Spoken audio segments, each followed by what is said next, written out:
Hey there, welcome to this week's episode of Next Level Play Therapy.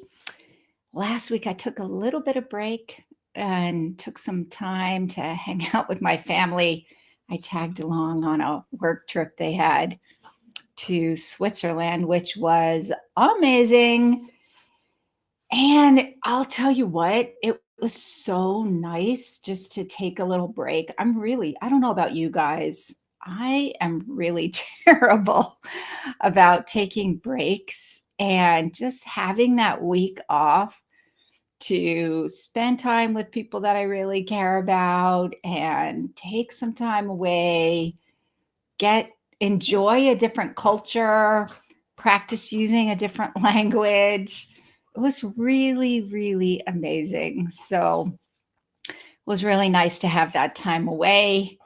And now I want to get right back into the sharing the information to really make sure you have the tools that you need in this week's episode. So if you are watching live on the live stream or maybe even watching on the replay, I would love it if you would post your name in the comments. Where are you from? What population do you work with?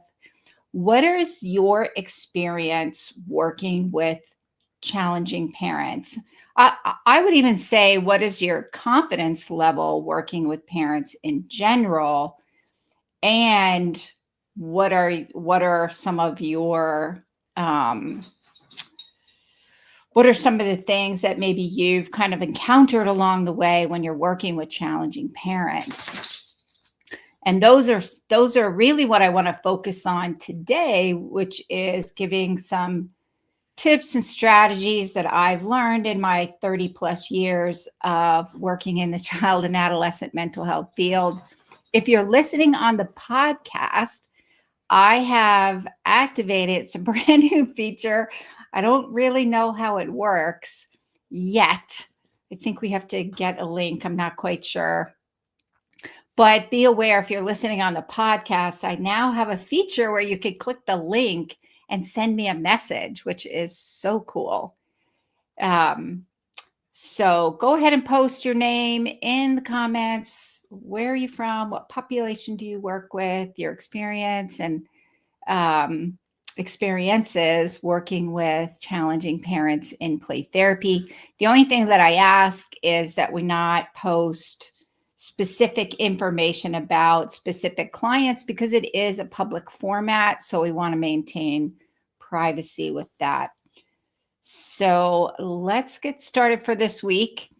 Before that, though, just a little disclaimer. Again, if you've listened to any of my previous episodes, either live or the replay, or even listening on the podcast, you'll know that I have two dogs, Lily and Luna, and they are joining me in my office today. So if you hear any really strange noises in the background, it's probably Luna rolling around on the ground, moaning and digging, which she looks like she's about ready to do. And then I also have Lily, who has strategically positioned herself right behind my chair. So I have to be really careful not to roll over her. She's a whopping 11 pounds and she's elderly. Her legs don't work so well. She was having trouble walking this morning, but she's going to live forever. So I'm not going to worry about that. Anyway, so if you hear them, it's probably my dogs in the background and I'm not doing anything weird behind the scenes. So let's get started. First, so one of the things that I've learned working with children and adolescents and families over the last 30 plus years is the importance of working with parents. So my foundational training in mental health, like when I went to graduate school and got my master's degree in social work, my specialization was family systems. And so I've always looked at that as my default because I've always wanted to work with children and help children heal. Ever since I was a little girl, I was going to save the world and save children. So I found my way to social work and I found out of this thing called family systems theory, and I was hooked instantly. So I automatically, my default mode is conceptualizing children and adolescents within the context of family systems and those systemic interaction patterns and influences that occur within families. Like one of the things that I say all the time is I think of families as having their own little personality. And that's based on the personalities and the wiring, so to speak, of the family members in that family. But they take on their own kind of little personality in a lot of ways. Like if you think of it, you'll think of families you've known in the past. Like you think of, I'm going to make some names up. Like if you think of the Jones family, automatically you kind of think about the influences and or like the personality or your experiences with that family, or maybe the Thompson family, and how the Thompson family is a little bit different than the Jones family based on the people in that family. So we influence each other within our family system. And so to me, thinking about children and working with children without conceptualizing them within the context of those family relationships leaves a whole lot of important information off the table and can create some challenges, or maybe you might miss things, to be honest, or not really understand the full context of what's going on and how family members influence each other. And to me, that's one of the reasons it's really important to engage parents. I look at parents as like the leaders. They're the leaders, right? They take that leadership role within the family, and they have a lot of day-to-day things that are going on in their lives. So I think being a parent is hard. And I think we should support parents as much as we support their children when we're working with their children. So when I was thinking about, a lot of times when I'm thinking about courses that I think will be useful, I think about the work that I've done over the last 30 years and the consulting and play therapy kind of supervision and consulting that I've done with child and adolescent therapists, and think about where are the areas where they tend to get tripped up. And working with parents seems to be one of those big ones. So I'm going to talk a little bit later about a course that I have created. It's available now. I'll have an announcement about that for what's going to happen next week at the end. But also Play Therapy Academy, which is my online consultation program. A lot of the work that we do in that consultation program to support the work of play therapists to gain confidence, to gain the skills, to make that difference in the lives of children. So I'm going to talk a little bit about a little more about those at the end. But when I'm thinking about these courses and when I'm thinking about these topics, that's kind of where it comes from. A lot of the conversations that I have with people, and where I see there are some gaps and extra support needed in order to gain really important skills to make a difference in the lives of children. And one of those areas, a big area that I have found, is working with parents, which makes sense when you think about it, because pretty much most of in graduate school was all focused on individual counseling. For the most part, you might have had one little course on family systems. Also, a lot of the play therapy training, or if you're in any of the creative arts areas, then most of the training is working with individual clients. We don't get a lot of training on working with parents, which is why I created the course, and why in Play Therapy Academy we talk about that a lot. So that's the focus for today. Just so there's only so much I can accomplish in like 30 to 40 minutes. The deeper dive is in the courses or Play Therapy Academy. That being said, I still feel like the information is important, and I think it's important for us to be thinking about these things. So I thought it would be useful to talk about today. And that is a big part of it is what are some key things you need to think about when you're working with parents, especially when you're working with challenging parents. And I would say one of the key things to think about is one, what are your expectations and your mindset? That is, to me, at the core of it. What are your expectations and what is your mindset around working with parents? And what do I mean by that? What I mean by that is the first thing you need to do is identify what are your expectations for parents. A lot of times, and I did this myself too, until I started getting frustrated somewhere along the way. And I was like, why am I getting so frustrated with parents? Why are they not doing what I want them to do? And when I took a step back, I realized I hadn't gotten really clear on my expectations so that I could clearly communicate what are my expectations for parents when they bring their child to me to help resolve whatever mental health challenges they're experiencing. Because what happens, it's like any relationship, right? I don't know how many of you have been, maybe you are married or you've been in a relationship. At some point you realize you start getting really irritated with the other person because they're not doing these things that you thought they needed to be doing, and it's really irritating. And then you take a step back, hopefully take a step back and think, what is going on? Or maybe you have a conversation with your partner, your significant other, and you realize, oh, we're on two different pages. This person has a whole different set of expectations than I have. And I was making the assumption that they had the same expectations that I had. And this is where getting clear on that makes such a difference. So, as a play therapist working with parents, have you taken that time to really identify what your expectations are for parents? How have you communicated that to parents? What exactly is that going to look like? And so here's the other thing to think about.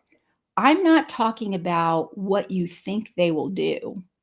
I'm talking about what are your expectations as the professional with the knowledge, skills, and abilities, whether or not you think you have them, that's your imposter syndrome. The reality is you are the expert. And you have knowledge that you bring to this partnership relationship with parents. They have knowledge and skills that you need. So that's where the partnership comes in.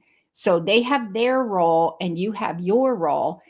And part of your role is to identify what are the things that need to happen in order for the change to occur, and what role does the parent have in that change process, and then clearly communicating that to parents. And again, it's not what you think they will do. It's what, based on your knowledge, skill, and ability, you know they need to do. So here's an example. This comes up all the time. I have this conversation with people all the time. And this is part of where that mindset comes in as well. And we're going to talk a little bit about imposter syndrome as well. But as play therapists, we want to help.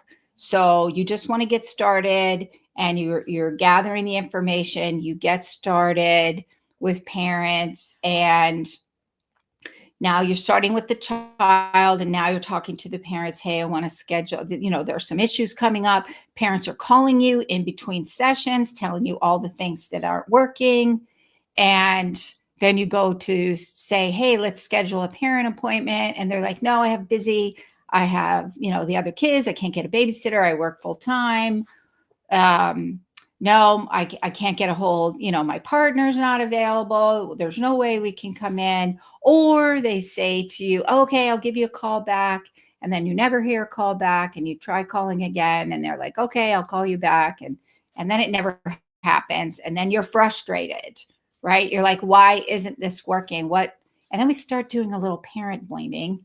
Um, and what I found is when I'm not basing my expectations on what needs to happen. I'm basing my expectations on what I think parents are willing to do. And you have to be really careful here because we do want to involve parents. There are legitimate things that go on in their lives. So we have to take into account those things for sure. And at the same time, if you've clearly communicated to them what their role is and why that is so critical, and then your expectation is we're going to figure out how to make this happen, then that's a whole different mindset than just kind of throwing up your hands and saying, "Oh, it's just never going to work." And then you do other things.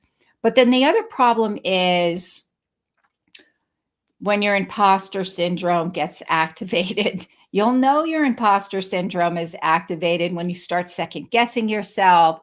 You kind of worry about parents aren't coming in and it's your fault because you're not doing a good job. And at any point now, parents are going to realize that you're a big giant fraud. You don't know what you're doing and that you're a terrible therapist. And any moment now, they're going to pull their child from therapy and it's going to be all of your fault because basically you suck.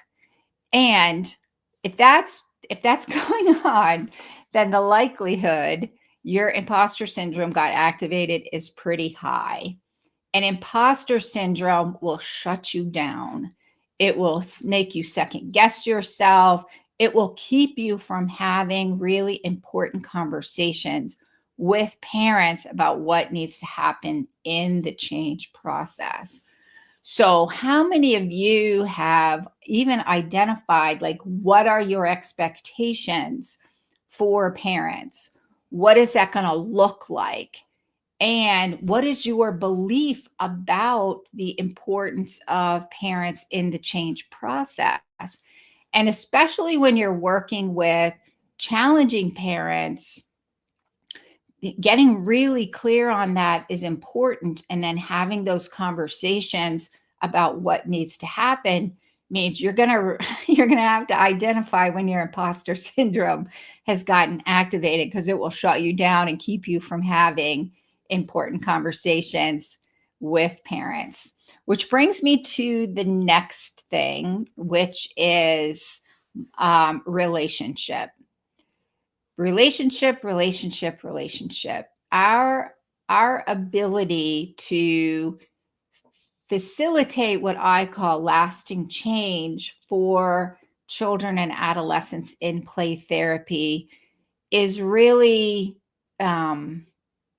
impacted by the ability we have in forming a partnership with parents. Again, parents bring something to the therapeutic relationship and we bring something to the therapeutic relationship. So building that rapport with parents means we're going to need to establish a sense of safety for parents where they feel like it's safe for them to come and open up and be vulnerable about the challenges of parenting and the struggles that they're having. That takes vulnerability. Vulnerability feels risky and unsafe. So the ability to establish a secure, kind of safe space for parents is critical for engaging them in the change process. And how are you building that rapport with parents? Some of your expectations that we talked about in the previously, those are going to be influenced by your play therapy theoretical model. So your play therapy model influences how you conceptualize parents are going to be involved in the treatment process. For example, child-centered play therapy, parents are not in the sessions. If parents are in the sessions, the likelihood you're doing a child-centered play therapy session and using child-centered play therapy is not high, because from a child-centered play therapy standpoint, only the child is in the session, unless you're doing mommy statue or daddy statue to kind of work them out. But they're not engaged and they're not participating. They're just there as part of a way to kind of help do that transition. From a child-centered play therapy model, you're going to meet with parents separately in a parent-only session, and that's where you're going to do that parent coaching and consultation and do some of that systemic work with parents in a separate session. Most of the other models will have a variation of integrating parents into the play therapy session. So you're really, even if you're using an integrated model, you're still thinking about how the theory models that you're using, what would that look like if you're integrating parents? If you're integrating parents using an integrated model, then you're thinking about expectations for how they're involved, and also how are you building that trust and sense of safety and security? What are you going to focus on? You're focusing on what is the parent's role, which brings us back to the first point, because this is how you're focusing those parent interactions and working towards facilitating that change. But first, they're not going to do that until they feel comfortable with you, that they feel safe with you. So establishing a rapport is critical. It's also going to be influenced by your expectations and your imposter syndrome.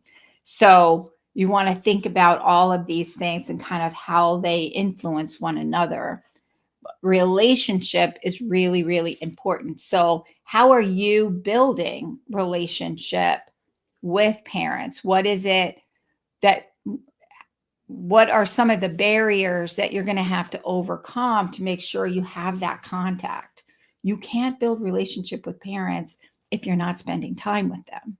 So you have to figure out what that's going to look like and start that process. So you can see how the first point and this point really influence each other. The third and final thing that I wanted to talk about today kind of ties the first and second points together. And that is this concept of acceptance and change. One of the things that I love about dialectical behavior therapy, DBT, is this notion of dialectics, and a core dialectic, a foundational dialectic of DBT is acceptance and change. So what does that mean? It means acceptance is a foundational principle of DBT is clients are doing the best that they can, and they can do better. So the acceptance is parents are doing the best that they can. Parenting is hard. They have a lot of things going on. They're trying. If we look generationally, maybe there's a history of attachment issues. Maybe there's a history of trauma, poverty, addiction, and this parent has come out of that systemic experience of these have all influenced their parenting. So the fact that they're bringing their child for help shows that they are really trying to do their best.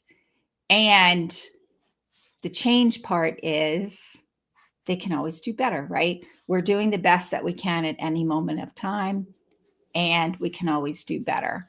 So acceptance and change is that idea of we're accepting and supporting parents in the moment with whatever parenting challenges they have going on. We're creating that safe space for them to bring that into the therapeutic relationship where we can talk about some of those challenges in a way where we're providing unconditional positive regard, unconditional empathy, positive regard and empathy for parents.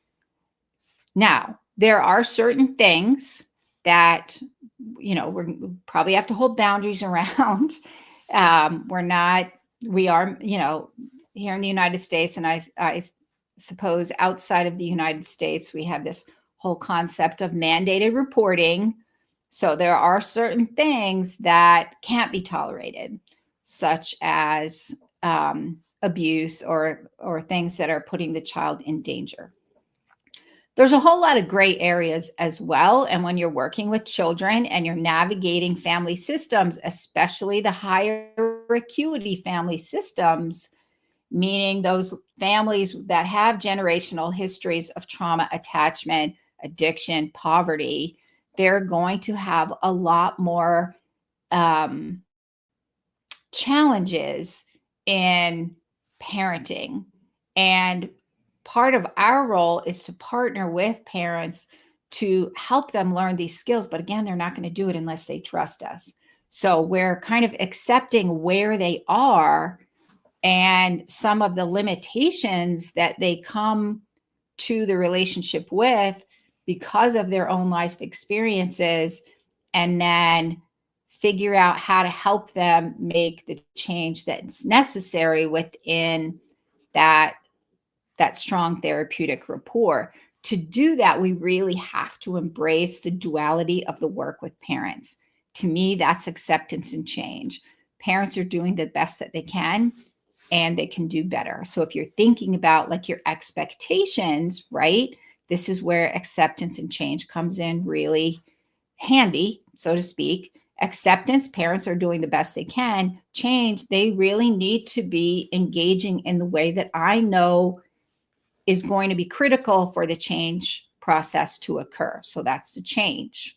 This is where identifying your expectations is really important, because when you get to that part where you're having to have challenging conversations, it'll go better if, one, you have the relationship where they experience you as unconditional positive regard, empathy, and acceptance, while also being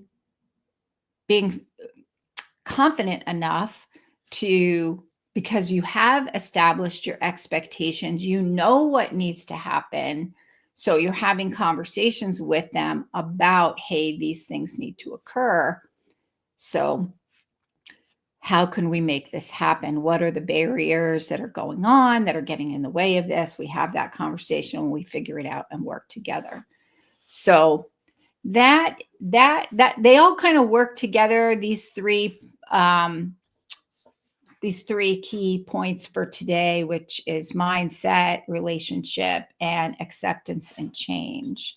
So let me just do a quick recap. Mindset. What is your mindset about working with parents? Children exist within family systems, and parents need to be part of that change process. What is that going to look like? Based on your theory model, how are you going to set that up? What are your expectations based on the way that you do work? And plus, you know what needs to happen in order for the change to happen.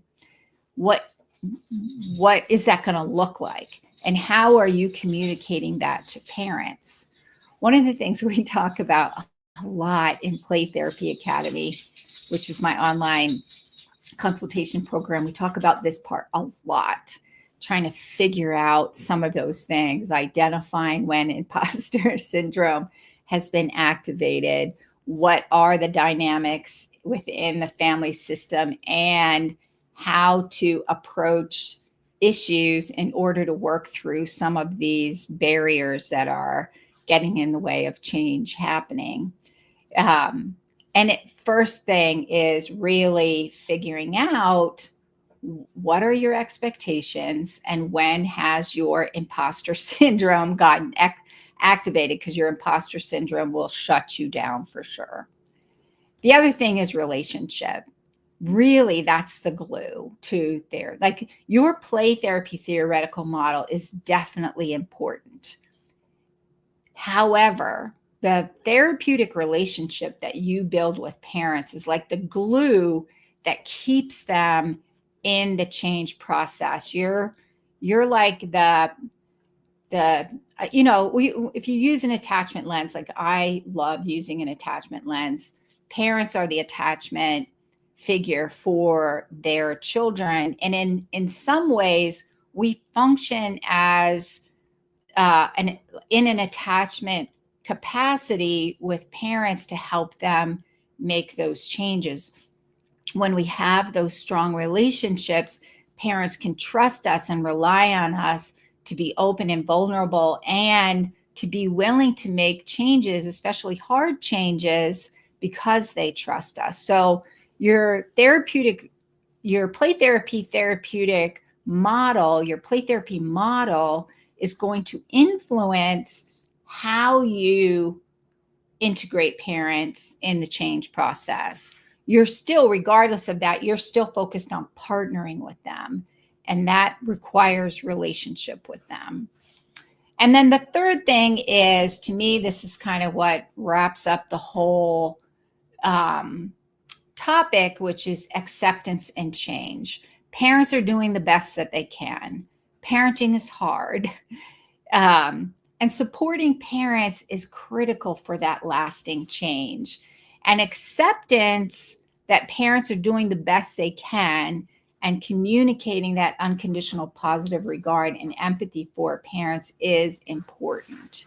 And this means we are occasionally having hard conversations with parents sometimes and kind of benevolently challenging them to make these changes. If we have that relationship with them, they will. If we've identified our expectations and we've clearly communicated those, then we've kind of set the stage for what needs to happen and what is the role of parents in that change process and why is that so important.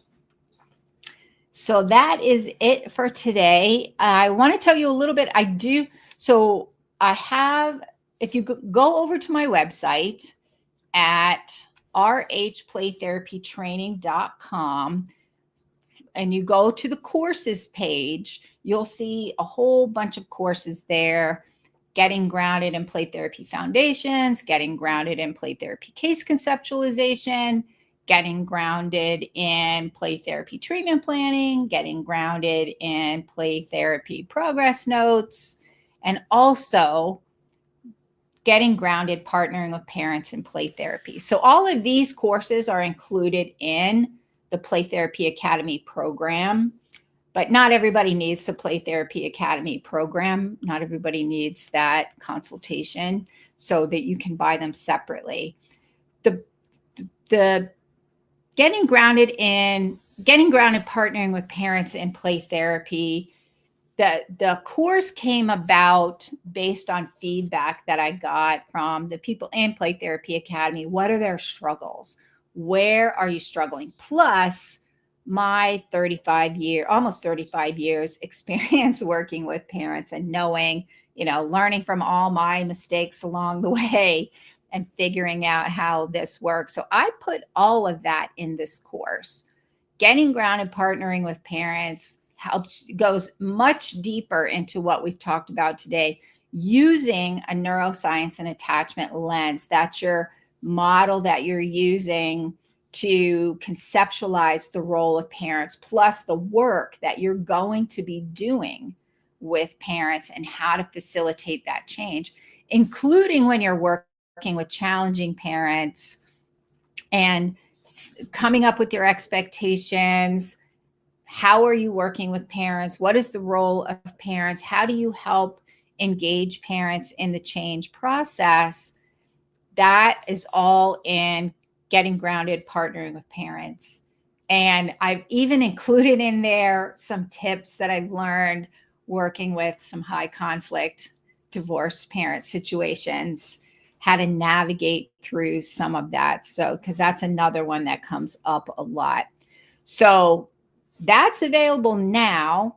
Next week, though, I'm having a 4-day sale. If you're interested, stay tuned.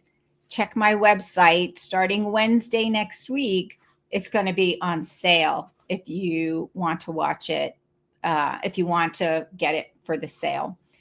The other thing is, if you're interested in Play Therapy Academy, I have 3 openings right now.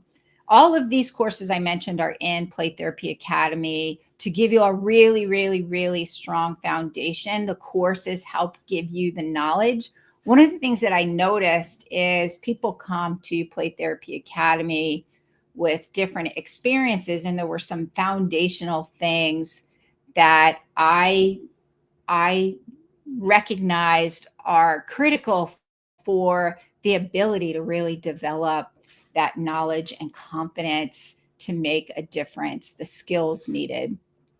So we have the courses in there, and then we also have the twice a month consultation meetings. So that you get a lot of hands-on experience, a lot of feedback from the group. It's really structured. We're doing case presentations. We're learning from each other. There's a group chat feature for support in between. So there's a ton of support with Play Therapy Academy to really help you learn the skills that you need to grow your confidence, get rid of imposter syndrome, and really feel like you're making a difference in the lives of children and their families. So if you're interested, pop over to my website, rhplaytherapytraining.com. If you're interested in Play Therapy Academy, then pop over to the website and go on the supervision page. Schedule a 30-minute video call with me, and we can talk about how Play Therapy Academy can help, because I want to make sure it's a good fit. So I like to do the phone calls first, so give you information, see what's going on to make sure it would be a good fit. So schedule a 30-minute video call with me, and we'll see if Play Therapy Academy can help you. So the links will be in the comments. So if you're interested in checking out any of those, then pop over to my website or check out the links in the comments below. And I will see you next week. Bye for now.